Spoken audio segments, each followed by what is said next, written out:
Mahmoud Isleem. I am the field coordinator of Médecins du Monde France office in Nablus, West Bank, Palestine. The office of Médecins du Monde in the West Bank is there since 2002 to reduce the impact of the conflict.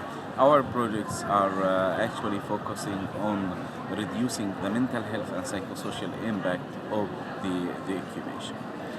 The context in the West Bank is a context of protracted occupation, 50 years of occupation by the moment.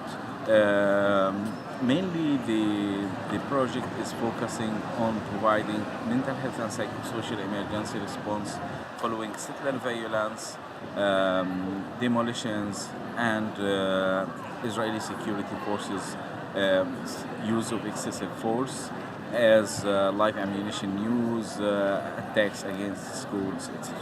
So when there is an incident, for example, a settler violence incident attacking a house with a complete family inside by stoning or by Molotov cocktails, the team is displaced within the 72 first hours, and they provide the psychosocial support visit. They identify the family members or the victims who are most affected, and then they provide the psychological first aid. MDM just started in 2016, which is psychoeducation sessions.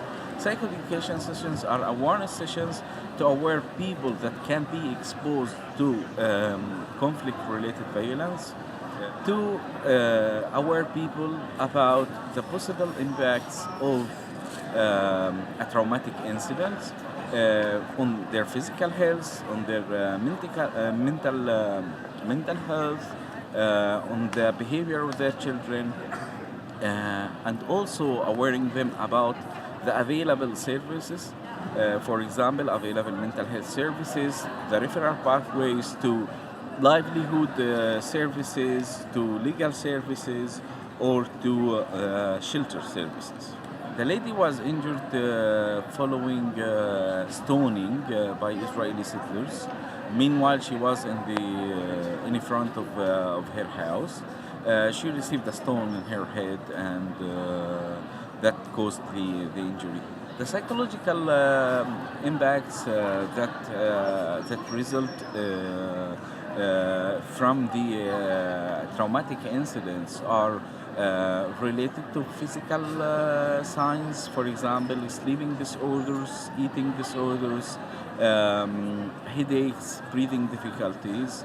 There is the among men the frustration of not being able to protect their families and their communities. Our intervention approach is at the first level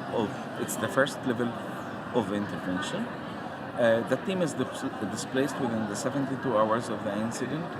The first thing that they assess is the basic need, the basic and the protection needs of the community members attacked. So, for example, if they need health services, they refer them to health services. The second type of service is to listen from them, use the active listening skills about the incidents, and to identify the emotionally affected victims.